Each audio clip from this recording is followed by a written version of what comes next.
Hi friends, मैं उपेंद्र कुमार पांडे। आप देख रहे हैं पंडित उपेंद्र स्टडी क्लासेस में। गैस में जैसा कि आप लोग को आज हम बात करने वाले हैं टूल इंजीनियरिंग के चैप्टर 3 के कुछ टॉपिक के बारे में।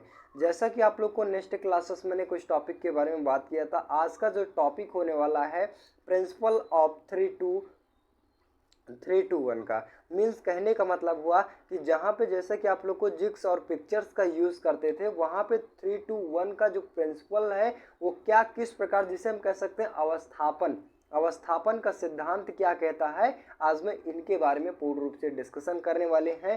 तो ये वीडियो काफ़ी हेल्पफुल होने वाली है, वीडियो लास्ट तक देखना है तभी आप लोग को समझ में आएगा।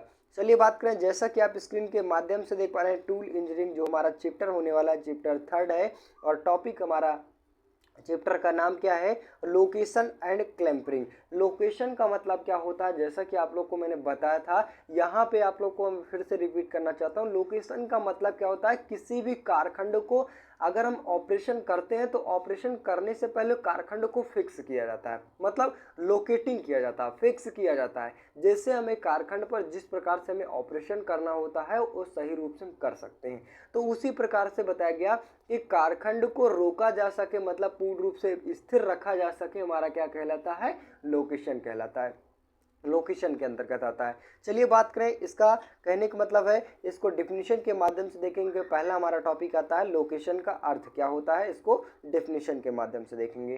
तो डिफिनीशन हमारा क्या कहता है कि लोकेशन की शुद्धता सीधे तौर पर तैयार उत्पाद की सटीकता को प्रभावित करता है। मीन्स कहने का मतलब हुआ कि लोकेशन का मूल रूप से अर्थ होता है कि जो कारखंड है उसकी सटीकता को प्रभावित करता है, मतलब सटीक रूप से फिक्स हो, इसके लिए हम लोकेशन का यूज़ करते हैं। और आगे बात किया जाए, जिग्स और पिक्चर्स को इस प्रकार डिजाइन किया जाता है कि कारखंड के सभी अवांछित विस्थापनों को प्रतिबंधित किया जा सके। मतलब जो जिग्स और पिक्चर्स होता है उसमें जो कारखंड पर रख कर प्रोसेस करते हैं, वो क्या होता है कि कोई भी पार्ट किसी भी कारखंड का वो झीले या ये मतलब कहने का मतलब है पूर्ण रूप से स्थिर रहे, हिले डुले ना, इसीलिए हम जिग्स और पिक्चर्स का प्रयोग करते हैं। तो कहने का मतलब हुआ सबसे पहले हम 3-2-1 का सिद्धांत यानी अवस्थापन का सिद्धांत यूज करते थे। वहाँ पे क्या होता था कि जिस प्रकार से हमें कारखंड पर ऑपरेशन करना होता तो सारी चीज़ों को एक क्लैंपरिंग के जरिए फिक्स करते थे सारे कारखंडों को। तो वहाँ पे उस प्रोसेस को ज़्यादा टाइम लगने लगा, इनको ख़त्म करके हम क्या करिए, एक जिग्स और पिक्चर्स का निर्माण कर लिया गया, मतलब एक स्ट्रक्चर तैयार कर लिया गया जिस बेसिस पे हमारे कारखंड पर ऑपरेशन करना होता है, उसी बेसिस पे हम जिग्स और पिक्चर्स का यूज़ कर लेते हैं और कारखंड को फिक्स करके आसानी से ऑपरेशन करते हैं। चलिए आगे बात किया जाए, यह वांछित दिशा में कारखंड और टूल को विस्थापित करने के लिए स्वतंत्र है तथा अन्य सभी मूवमेंट को रोक देता है और लोकेशन पॉइंट को निर्धारित करने से पहले कारखंड के डिग्री ऑफ फ्रीडम की जानकारी कर लेनी चाहिए और इसके बाद सभी डिग्री और फ्रीडम को विशेष का उपयुक्त अवस्था से बंद कर दिया जाना चाहिए और इन व्यवस्थाओं को लोकेशन कहा जाता है। यहाँ पे कहने का मतलब हम सिंपल भाषा में हम कह सकते हैं कि जब हम किसी कारखंड पर ऑपरेशन करना होता है तो कारखंड को हमें फिक्स करने की आवश्यकताएं पड़ती है। तो सबसे पहले हमें क्या किया जाता है, उस कारखंड का बेसिस देखा जाता है, मतलब फ्रीडम पॉइंट देखा जाता है, किस किस जगह से मूव कर सकता है, किस किस जगह से आगे पीछे मतलब हिल सकता है। उन सारे टॉपिकों को क्या किया जाता है, क्लैंपिंग के जरिए फिक्स किया जाता है और फिक्स करने का प्रोसेस हमारा क्या कहलाता है, लोकेशन कहलाता है। आई होप गाइस यहाँ पे आप लोग को लोकेशन का अर्थ समझ में आया होगा। नेक्स्ट टॉपिक की बात किया जाए, नेक्स्ट टॉपिक हमारा था लोकेशन के बुनियादी नियम यानी बेसिक प्रिंसिपल ऑफ लोकेशन। इसको क्या होता है इसके बारे में देखेंगे। तो जैसा कि आप लोग को पता होगा कि आपका जो यहाँ पे एक्सेस होता है, मतलब किसी कारखंड का अगर फिक्स कर रहे हैं तो 3 एक्सेस पर डिपेंड करता है। वो कौन कौन से हो सकते हैं, एक्स और वाई और जेड, यानी एक्स ले लिया गया, ये वाई ले लिया गया, आपका जेड, यानी 3 प्रोसेस पर 3 अक्ष पर डिपेंड करता है। अब 3 अक्ष हमारे कई सारे रोटेशन को प्रभावित करते हैं, मतलब कई सारे चीज़ों को प्रभावित करते हैं जिससे हमारे कारखंड पर पूर्ण रूप से फिक्स नहीं हो सकता है। कहने का मतलब हुआ कि यहाँ पे ये तो 3 मेन एक्सेस होते हैं, 3 के साथ साथ कहने का मतलब हुआ टोटल आपके हो जाते हैं 6 एक्सेस। कौन कौन से होते हैं चलिए हम देखते हैं। तो जैसा कि आप लोग को एक्स एक्सेस यहाँ पे पॉजिटिव में जा रहा है, ये तो आपका कुछ ना कुछ नेगेटिव में जाएगा कि नहीं जाएगा, जाएगा। तो यहाँ पे कहने का मतलब है एक्स एक्सेस हो सकता है कारखंड हमारा आगे घूम सके या फिर पीछे मूव हो सके, मतलब पीछे घूम जाए। तो यहाँ पे कहने का मतलब है कि एक्स एक्सेस पॉजिटिव में और एक्स एक्सेस वाई यानी नेगेटिव में दो दो हमारा रोटेशन हो रहा है, मतलब दो प्रकार का आगे पीछे मूव हो रहा है। वहीं पे बात किया जाए दूसरा वाई एक्सेस में पॉजिटिव और निगेटिव दो प्रकार का। नेक्स्ट बात किया जाए जेड का पॉजिटिव और नेगेटिव, यानी कहने का मतलब हुआ 6 तरीके से आपके यहाँ पे चेंजेबल कर सकता है कारखंड पे। और वहीं पे बात किया जाए और टॉपिक की बात किया जाए तो जैसा कि आप लोग को वाई एक्सेस पे ले लिया गया, तो वाई एक्सेस हमारा क्लॉकवाइज एंटी क्लॉकवाइज दोनों मूव कर सकता है। कहने का मतलब अगर हमें फिक्स नहीं किया गया है तो दोनों को मूव भी कर सकता है, क्लॉकवाइज एंटी क्लॉकवाइज। उसी प्रकार एक्स एक्सेस और जेड एक्सेस। तो कहने का मतलब हुआ कि यहाँ पे एक एक्सेस पर कितने प्रकार के कहने का मतलब है मूवमेंट हो रहे हैं, कितने प्रकार के आगे पीछे मूव हो रहा है। तो यहाँ पे बात किया जाए जैसा कि आप लोग को 4 प्रकार के कौन कौन से, एक आगे पीछे और एक क्लॉकवाइज एंटी क्लॉकवाइज यानी मूव कर रहा है। तो कहने का मतलब हुआ 4 प्रकार के बदलाव हो रहे हैं। तो कहने का मतलब तीनों पे देखा जाए तो आपके 12 प्रकार के, हम कहने का मतलब है 12 चीज़ों को हमें फिक्स करने की ज़रूरत होती है। तो यहाँ पे बात करें जैसा कि आप लोग को इसका रूल क्या कहता है, यहाँ पे 3-2-1 का सिद्धांत। तो जैसा कि आप लोग को 3-2-1 का सिद्धांत हमारा क्या कहता है, 3 यानी पहले वाले यूजेस किया जाए 3 पिन, फिर दूसरे बेसिस पे यूज़ किया जाए 2 पिन, फिर उसके बाद तीसरे बेसिस पे यूजेस किया जाए 1 पिन। मतलब कहने का मतलब हुआ कि यहाँ पे आपको 6 पिनों की सहायता से 12 रोटेशन को हमें रोकना है।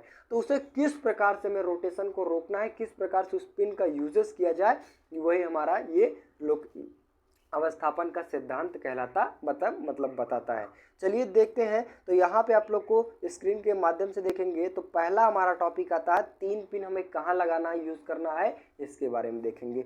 तो यहाँ पे जैसा कि आप स्क्रीन के माध्यम से देखेंगे कि तल पर 3 पिन का उपयोग 4 घूर्णन गति यानी एक्स और वाई एक्सेस, किस पे, एक्स और वाई एक्सेस पे लगाना है, और साथ में एक ट्रांसलेशन गति को जेड एक्सेस का प्रतिबंधित करना है। मीन्स कहने का मतलब हुआ कि जो पहला हमारा 3 पिन हम कहाँ लगाएंगे, वो एक्स एक्सिस पे लगाएंगे और वाई एक्सिस पे लगाएंगे, और साथ में जो ऊपर का जेड एक्सिस है वो क्लॉकवाइज एंटी क्लॉकवाइज, इनको रोकने के लिए हम किसका प्रयोग करते हैं, तो 3 पिन का यूज करते हैं। तो जैसा कि आप लोग को यहाँ पे स्क्रीन के माध्यम से देख पा रही हैं, आपका ये 3 पिन यूज़ की गई है, ये वाला और ये वाला। तो आप जैसा कि आप स्क्रीन के माध्यम से देख पा रहे हैं किसको रोकता है, तो आपका यहाँ पे ये सबसे पहले क्या होता है, आपका ये कहने का मतलब हुआ क्लॉकवाइज और एंटी क्लॉकवाइज को रोकेगा। दूसरा हमारा मतलब इसको, ये वाई वाले को और एक्स वाइज को, मतलब क्लॉकवाइज एंटी क्लॉकवाइज दोनों को रोक सकता है। और साथ में जेड एक्सेस को क्या किया जाता है, आगे पीछे, मतलब आगे पीछे ये सरके ना, इसको भी रोक सकता है। मतलब ये 2 और 2 4 हो गया, और 1 पॉइंट ये, मतलब 3 पिन की सहायता से 5 चीज़ों को हम क्या कर सकते हैं, 5 प्रोसेस को रोक सकते हैं, रोक लिया गया है। और वहीं पे 2 पिन की सहायता से क्या करेंगे, तो दूसरा पिन हमारा क्या होता है, ऊर्ध्वाधर सतह में 2 पिन, मतलब ऊर्ध्वाधर सतह में हम 2 पिन लगाएंगे। कहाँ से, 2 घूर्णन गति को रोकता है वो जेड एक्सिस पर, और एक ट्रांसलेशन गति को प्रतिबंधित करता है। मीन्स कहने का मतलब हुआ कि जहाँ पे हम 2 पिन का यूज़ कहाँ करेंगे, वहाँ पे 2 तो हमारा रोटेशन गति को मतलब रोके, और साथ में एक ट्रांसलेशन गति को रोक सकता है। यानी कहने का मतलब है, आप जैसा कि आप स्क्रीन के माध्यम से देख पा रहे हैं, ये आपका 2 पिन लगाया गया है, 2 पिन लगाया गया है। तो यहाँ पे आपका ये रोटेशन, मतलब कहने का मतलब है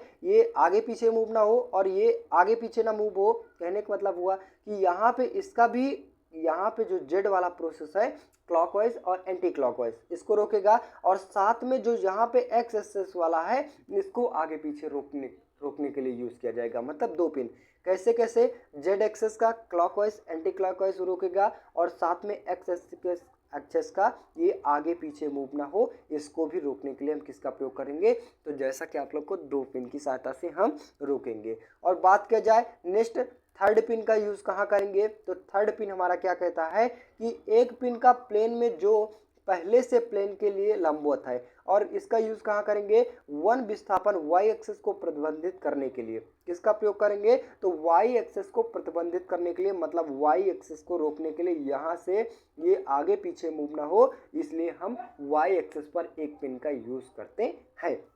यही हमारा 3-2-1 का सिद्धांत कहलाता है। आई होप गैस यहाँ पे आप लोग को 3-2-1 का सिद्धांत एकदम पूर्ण रूप से समझ में आया होगा। नेक्स्ट टॉपिक की बात किया जाए, नेक्स्ट आगे हमारा क्या कहता है, एक्स वाई सतह के नीचे 3 बिंदुओं पर वर्कपीस को सहारा प्रदान करने के लिए जेड एक्सिस के साथ गति तथा एक्स अक्ष और वाई अक्ष के संबंध में क्या बोला गया, वाई अक्ष के संबंध में रोटेशन रुक जाता है और एक या दो अपेक्षा 3 बिंदुओं पर सहारा बेहतर माना जाता है। और यदि एक्स वाई एक्स जेड सतह पर 2 बिंदुओं को द्वारा वर्कपीस को सहारा दिया जाए तो वाई एक्स के साथ वर्कपीस गति और जेड एक्स के संबंध में घुमाव रुक जाएगा। वही बताया गया जैसा कि आप लोग को मैंने फिगर की सहायता से समझाया, उसी का पूर्ण रूप से एक्सप्लेन किया गया है क्या कैसा प्रोसेस होना है। आई होप गाइस यहाँ पे आप लोग को 3-2-1 का सिद्धांत पूर्ण रूप से डिस्कशन किया गया। आई होप कि आप लोग को सारा टॉपिक समझ में आया होगा। तो बस गाइस आज के लिए इतना ही। वीडियो अच्छी लगी हो, चैनल पर नए हो, चैनल को सब्सक्राइब कीजिए, ज़्यादा से ज़्यादा शेयर करने की कोशिश कीजिए। मिलते हैं नेक्स्ट वीडियो में, तब तक के लिए जय हिंद।